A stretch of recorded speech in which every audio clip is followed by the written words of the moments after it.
We're going to create a culture of excellence in everything we do. If you're mopping those floors, you mop those floors the best way you can. If you're taking out trash, if you're a teacher, if you're a parent, if you're an administrative assistant, whatever you're doing, do it to the best of your ability. Do it in excellence. Because it's not about you, it's not about me, it's about our kids and our serve, it's about our community, it's about our parents. Produced by Podcast Architects.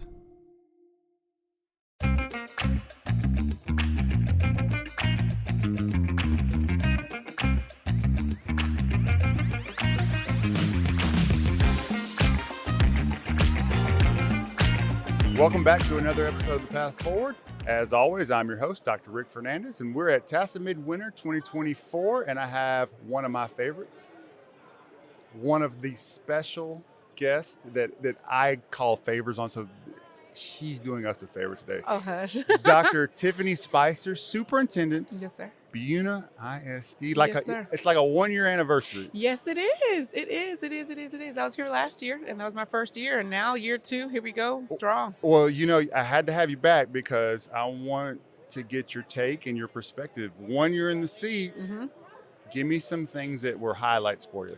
Highlights. Well, I think number one, just making it through the first year. So I don't know if you remember, but last year I told you my first day on the job. Yes. It was quite the day. It was quite the day. I had to reassign an athletic person. And then after that, the second week, I had a major bus accident where somebody hit the back of our bus. They left their parent in the car and they fled the scene. And then I had another bus accident. So I had back to back to back. And I'm like, okay, where's my honeymoon? I didn't have one. Right. And so it was just kind of like a crazy start. But the district was good. It was just all the other things we were dealing with. Yeah, it's kind of dominoes. Just started happening. Absolutely, yeah. Right. And so just fast forward to this past September. That was my first year. It was the anniversary. But I got to open up the school year. We had convocation that was insane. Okay, tell me about that, because cool. I'm always curious about how people get everybody excited about the new year. Right. So we brought Jerry Brooks, and that was like a highlight. Like you would have thought I just gave everybody like $1 million, He's hilarious, isn't he? He was hilarious. The vibe was just crazy cool. We had music. We had I had an opportunity. Everybody sent me their song. So we had a walk-up playlist kind of thing for the whole district, though. I love that. So we had bass booming, music going, and people like jamming. And I'm like, who's going to own the song? But nobody wanted to own the song because there was some crazy songs in there. But we played them, you know what I mean? So it's just a great start and a great launch to the year. We gave a retention stipend. We gave backpacks. We just gave a whole bunch of different things to say, hey, we see you. We appreciate you. We know it's a rough year, a lot of transition, things are going on. But they were thankful. They were grateful. There's lots of just happy tears. And so starting the year like that was just awesome. So that just launched my second year, which made me feel like we're doing right. We're going in the right direction. That's awesome. So convocation hits, first day rolls around.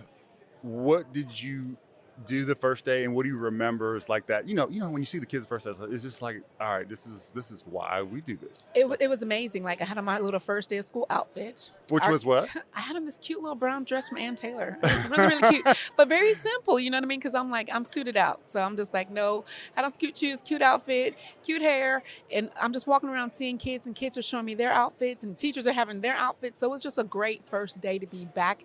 And that was my first day of school with the staff too. So it was like cool, unique because I didn't experience that the first year that I started, but it was just a great launch. Our parents are happy, just meeting our elementary parents, dropping their kids off and they're crying and just reassuring them, hey, your babies are in good hands. We're here. We got you. We understand. Go enjoy your day. Go to work. When you come back, they'll be here. We got you. So were there any dads crying? You going to have to escort me out the building? There were some dads. They weren't crying, but you could see that they were like their little hearts. They felt like they were leaving their hearts with us. Yeah. And so I can only imagine, my kids are grown.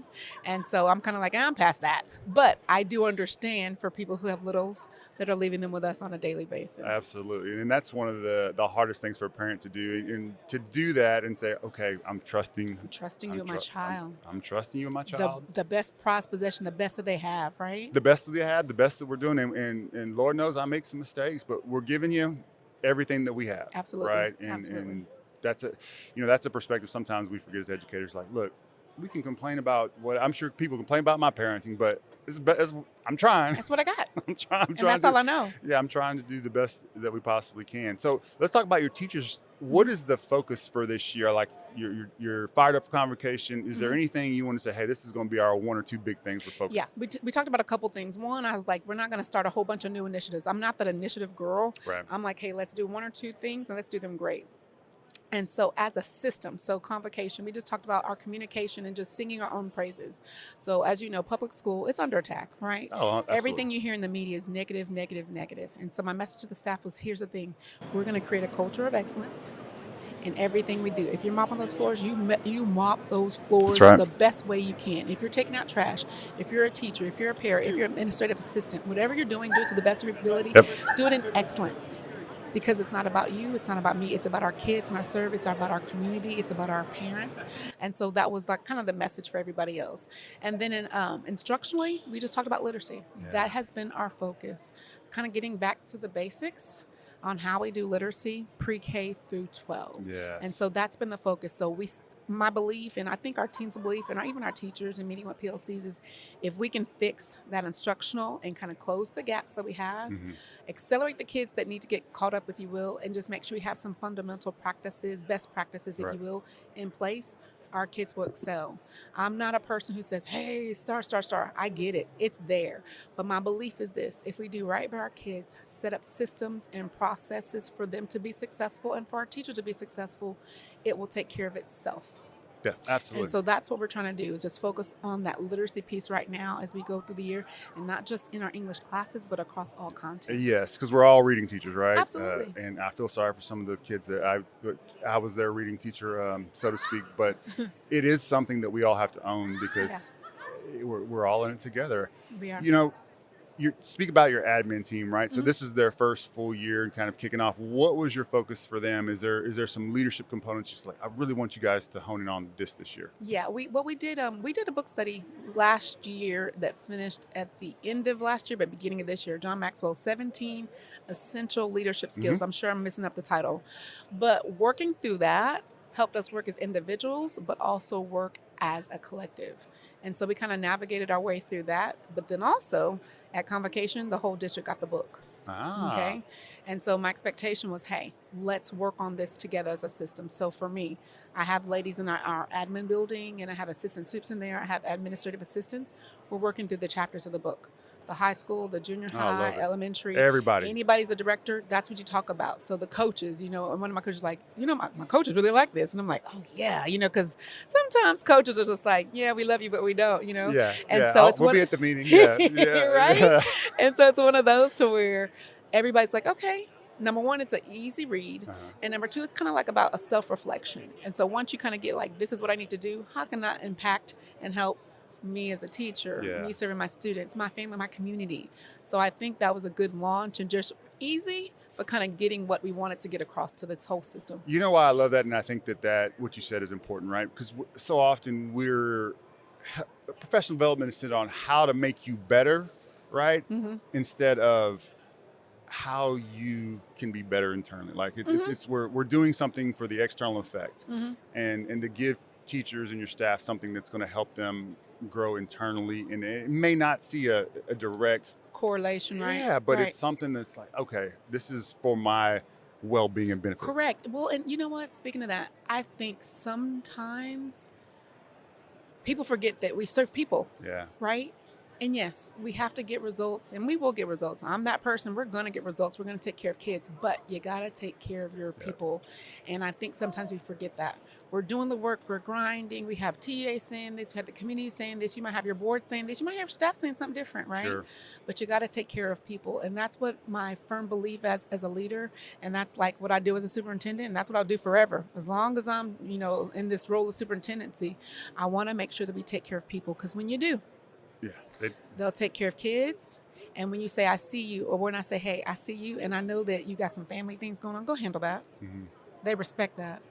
And they'll come back and they'll give you 10 times more because you see that they're a person dealing with life. Because life is going to happen. Life is lifing all the time, right? Yeah, absolutely. And so my belief is that you set your priorities. And that's one thing I did last year that I'm holding fast to. Your faith, your family, your health, and your career. And those are my priorities. And I told them, I said, listen, find out what your priorities are And I'm praying to the good Lord that faith is somewhere in there, and that family somewhere in there, and that your health is somewhere in there, and your career. Yes, it's important, but it shouldn't be the first thing on the list, right? Yeah. And so I think I try to model that expectation for them, and then you can see it. So they'll be like, "Hey, I gotta go take care of this for my child," and I'm like, "Okay," and they're like, "Really?" I'm like, Well, "Yeah." it allows them to You do give that. permission. Yes, yes. You know what I mean? It Because allows people them. say it, and then they're like, not really. You know what I mean? So No, I mean, and guilty as charged, right? Is like, we got to accomplish the mission at all costs to everybody, and we're going to do it hell or high water. And that's not the approach. And had I do over again, there's some things I would learn from that perspective. So I'm kudos to you for understanding that. So you got your administrative staff, your kids. You know, it's so hard to attract a great teacher to districts, right? To any district. What's your message to keep teachers, but also attract your next crop? A couple things that I've done or we've done as a system, I'll say since I've been there. First of all, we improved or increased our salaries. We weren't competitive, and like I told the board, I said we say we want the best for our kiddos. We got to pay what we weigh. Yeah. And so looking at our finances, we were able to do it. And so we increased our salaries to be competitive in our area. And so I think that's a plus. And even some of the neighboring schools like, wait a minute, Spicer, what'd you just do? You know what I mean? But it had to be done because we were at the bottom. When I say the bottom, we were the bottom. Oh, wow. And so now we're number one, number two. You know, I don't know if I'm going to stay up there, but if I'm in the top three, I'm good. Right. But also I think we've created a culture to where our teachers feel valued, they feel heard. A couple things I hear from our staff is like, we have resources. Like if they say, hey, we need X, we find a way to get it. You know what I mean? We have to make sure it's aligned. But if it's something that we need, we invest and we get it. So I think just creating that culture, providing the resources that they need, and it's a place where people want to come and work, and it's also a place where people want to bring their own kids and raise them. And so I think those are some of the advantages that we have and some of the, I'll say, selling points. And then people are leaving the suburbs. They're coming out to rural America. They're coming out to the smaller schools and smaller areas. And so they're loving it, and they're just feeling like, okay, this is family. It's more intimate. And so you can do more things. And I think we're hiring some great people. If I tell you, we're getting some good people coming out there. I'll believe you. Who are excited, and they want to stay, and they want to make a difference. So I'm excited about that work. You know, everyone's struggling in that regard. Yeah. And so you have to be very mission focused and mission driven. Intentional. Yes. And pay always helps, but you know, your staff is going to sing your praises and draw in other people. Absolutely. If they're happy, they'll tell it. If they disgruntled, they will tell that. They will definitely tell that. They sure will. Okay, so biggest lesson learned this year. Biggest lesson learned. Looking back on your first year, I should say. Looking back the first year, I think board relations. So I'll talk from the superintendent lens, right? When you go to school, so I went to grad school. I went to A&M as a doctoral student, and whoop whoop. And I went to UT, went to Texas Tech. I got to shout them all out because everybody can be like, really, Spicer? You didn't call me out, right? I got all y'all. So one thing that you kind of don't learn, they talk about board relations, but they really don't talk about board relations, right? And so I've had to learn how to navigate the board, learning how to have 7 bosses with 7 different personalities, but also know that they're one joint unit, and I'm part of that unit. And so I have had to take my time to learn, to listen, ask questions, let them ask me questions, and build those relationships and build trust. And I'm not sure if I told you this last time, but I got hired in September, board elections November, on board the 3 new, because I lost 3, in December. So I had a new board. So I had 10 board members in 4 months on the job, right? And so I'm just like, wait a minute, what just happened? Nobody told me that was going to happen, right? And so a note to self, I'm like, let me tell other superintendents, if you want to be a superintendent, let me tell you something. Check that board timeline, just so you know when change is coming. Check the cycle, right? You know what I mean? So that's something that you're not told that, right? No. And so, and again, it's not bad. It's just like I wasn't expecting it. So I'm like, okay, what am I going to do? So I had to start over, right? Have my one-on-ones just like I did that previous August with them to say, hey, Tell me about yourself. What's your vision? Who are some people in the community that I need to know? What are some sacred cows? What's important to you? So just ask my reflective questions and then kind of reset, if you will, with all 7 of those and Yes, myself. because their own dynamics have shifted. Correct. Yep. Anytime you have one new person, it changes the whole system, right? So I had 3. And so we had to have some conversations. It's just kind of learn each other and grow with each other. So we're doing great. We're moving forward and making the district better. But again, I got elections coming up in November, right? 4 seats. So it's like it could happen again. I don't know. Right. But whatever happens, we're going to be good. And I'm going to build those relationships with each and every individual who wants to serve. Because just the fact that they want to serve as a board member is insane. But bless your heart, because you want to volunteer and take care of the community. I respect that, like, at all costs. You know what I mean? So it's a blessing. So my job is to let's bring us together, make sure we're a team, make sure we're working and just growing together, because the mission is to take care of the district and specifically our students and our staff. What's your go-to for board retreat? If there's an activity and you get to plan it, what are y'all doing? We eat. That's the thing. We have food before each of the meetings, and that's the thing. I was just on a panel just a minute ago, right? And so one of the superintendents, she goes, yeah. So we come to my house and we had a party and whatever. And I'm like, what? And so another superintendent's like, yeah, that would not work with my board, right? So I've never experienced that as a superintendent yet. But that we have our board workshops and we talk, and that's kind of how we get that time. But then the one-on-ones, I think to me, that's the most sacred time. Yes, because you really can dive into to where they're like, at. Let's go. Yeah. Hands, let's go. Open up. Whatever you want to say, let's go. Let me hear the truth. Then let me hear what you really want to say that you couldn't say, but you thought about saying it, but you just want to say, Spicer, let me tell you what I really feel about X, right? And so I think that's been the strength, is having those one-on-one dialogues. I do it every other month. I send my Friday communications to them as well. But just they know they can pick up the phone and call me. Mm-hmm. Or they send me a text and say, hey, you got a minute? I'm like, yeah, let's go. What do you want to talk about? So that has been our way to kind of build that bond. How do you incorporate students into that process of, here's my concern as a student, or here's my want? How do you build that? Thank you for asking.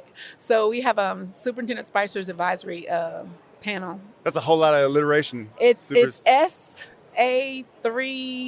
I don't even know. I can't remember. S3A something. I don't even remember. You got to look it up. It's on the website, I'm sure. But it's my student ambassadors group, right? And so I'm coming from a smaller place now, than I'm accustomed to. And we used to have meetings like, I'll say after school. Uh-huh. Well, here, because our kids are in everything. So I have a kid who could be FFA, basketball, cheerleader. I'm trying to think of what else is going on at the same time. And robotics, right? So after school, that's taken. Right. So what I do, I go to each of my campuses. And so I have a mini one of my babies for elementary, and there's about 12 to 14 of them.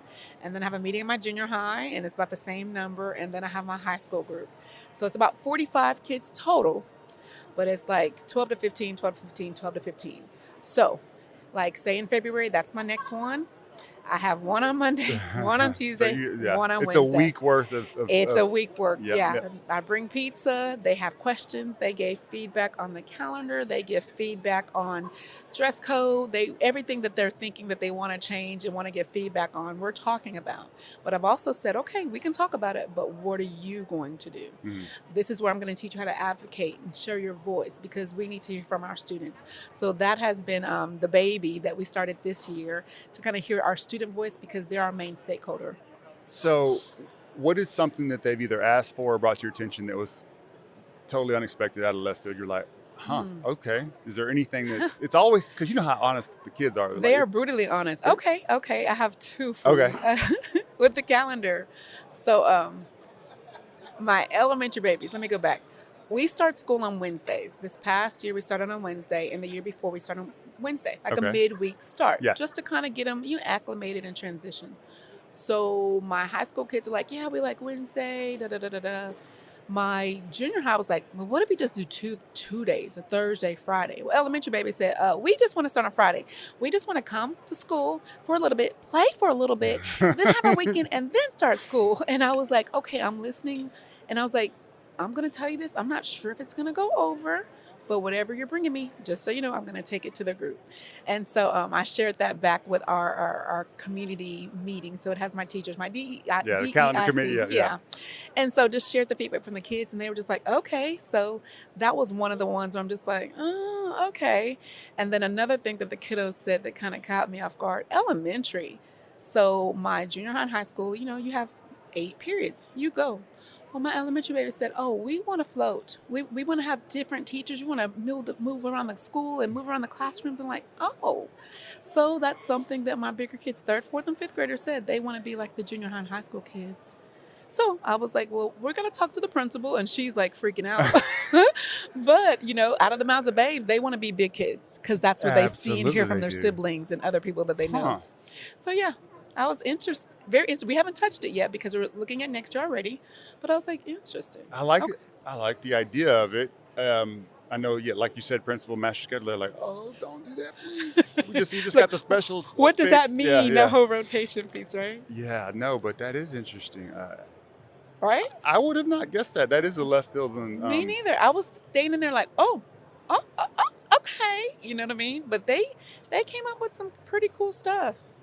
I love that. I love that. You're investing a lot of time doing that, which is absolutely needed. But it is tough to dedicate that amount of time and effort to your kids. But ultimately, they are your number one. Your number one constituent client. Yeah. That's what you're serving. Yeah. What's on the horizon in Buna? What's on the horizon? So this past, I'll say, year and a half that I've been there, we have got about $3.2 million in grants, right? So for 1,500 student district, that's huge. That's I don't think some stuff. Yeah, I don't think we've ever done that. So we have some funding coming in that's going to hopefully, trade outs with general fund and things like that. So I think financially we're on a good path because I know everybody's adopting deficit budgets and things of that nature. You know what I mean? But we're doing great there. So I'm looking at, how can we hopefully compensate our staff as we go forward. We're looking at next year, how are we going to kind of, I'll say, vertically align our math, just like we work with literacy. Mm-hmm. That's another big thing, too. We have some big hires coming for our police chief and in the athletics world. So we have some of those things coming. But like I told the staff and I told the students in just different meetings, I said, here's the thing for me. I said, we have a very great district, but we want to be excellent. Mm-hmm. We want to be number one in everything. And what I mean by that, in the classroom, we want to be excellent at the state level and the national level. We've invested in PSAT for our 8 all the way up through 11. We didn't have that. Get you some national merits. Right? Mm-hmm. And so we're paying for that for all kids. And they're just like, wait, everybody? Yes, everybody. And so that's the thing. We pay for SAT for all my juniors. So we're pushing our system. Kind of bringing up the expectations of what's possible, Absolutely. Right? Removing some barriers that Absolutely. may be associated with cost or access or all of that Absolutely. stuff. So just making opportunities that have not been there in the past. I meet with some of my seniors in the community. We have a unique name for them, but meet with some of my seniors. And so I was sharing just some of the great things happening in the district. And one of my ladies said, I wish I could go back to school. That sounds so much fun, right? So we're just, creating our pathways to make sure kids have access. We have robotics now, like elementary, junior, and high school. We had it for the high school. We pushed it down to junior high. We pushed it down to find the love to elementary, find the love right? At the lower grades. Right. Yes, yeah, so just alignment across the board. So if kids have that passion, we can make sure it happens. And it's only going to grow. Absolutely, by right? the time they get to high school. My junior high babies, if I tell you their jerseys are sweet. Yeah. Matter of fact, I need to make sure they know I need one because I don't have one. But my kids are going to compete, and they're competing across the nation. And then there's one that they went to is another country came to compete. Yeah. So I think we're getting our kids on the map. We have partnership with NASA where we're trying to get some things done with those our culinary students and our visual art students, to do for NASA. So we have a couple things that are just coming to where I'll say previously we did not have those opportunities and experiences, but we're trying to create those. So if you're in Buna ISD, you have access and opportunity. And I think that's the biggest thing. So once we kind of get those things going, I think it's going to be... It'll just snowball. Awesome. It'll snowball. Okay, awesome. Last question for yes, you. Sir. What's one thing you wish you had or that you need that you don't have right now? One thing. If you could make it happen and your genie would grant you, like, I need this as a superintendent. You got to give me a minute on that one. I never get stomped on questions. And last year you tried to stomp me and I didn't get stomped. But wait a minute. One thing that Yes. If you could just say, hey, I need this, and money's not a barrier, nothing's a barrier. You know, I don't know that we're in need of anything like that. I think maybe more time. Okay. That's something you probably can't give me.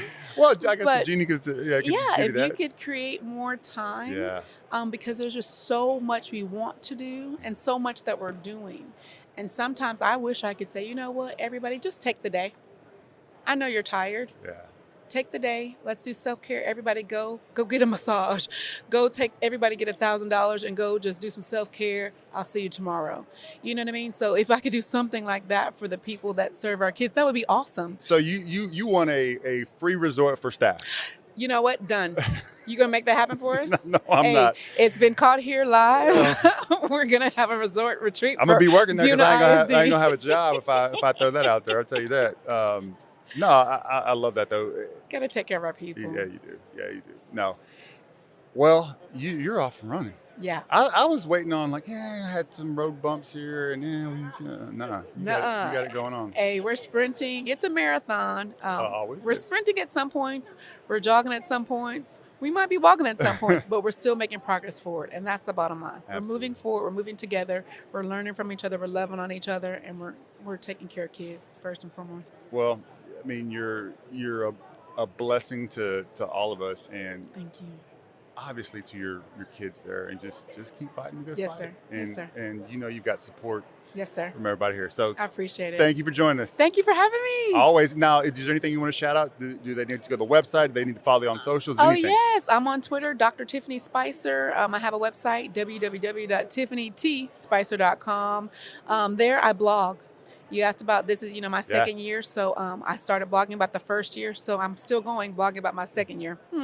So, but people follow and they reach out and they're like, oh my gosh, I didn't think about that or I didn't know that. And so get on there. We're not doing that enough. And so I'm glad that you are, because it's, again, the mistakes are things that we need to have conversation about. The struggles, we don't do that enough for each other. And we're all going through them. And so when I share and I'm thinking, well, maybe it's just me. Well, no, when I hear from people, they're like, girl, let me tell you what just happened. It happened to me too. Or I spoke at TCWSC this Saturday, and I talked about getting your priorities in order and take care of yourself. Yeah.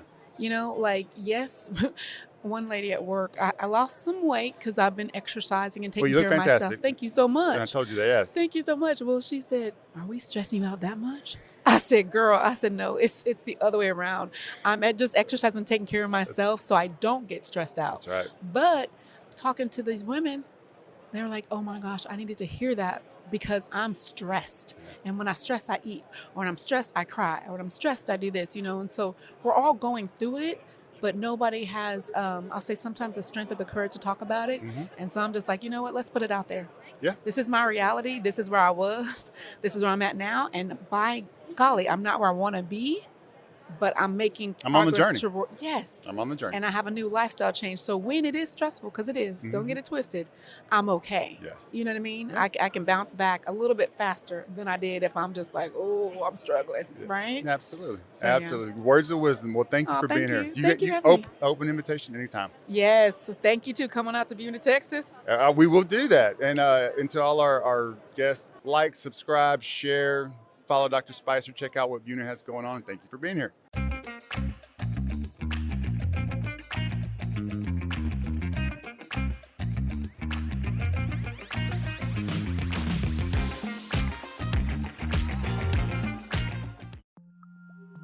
Produced by Podcast Architects.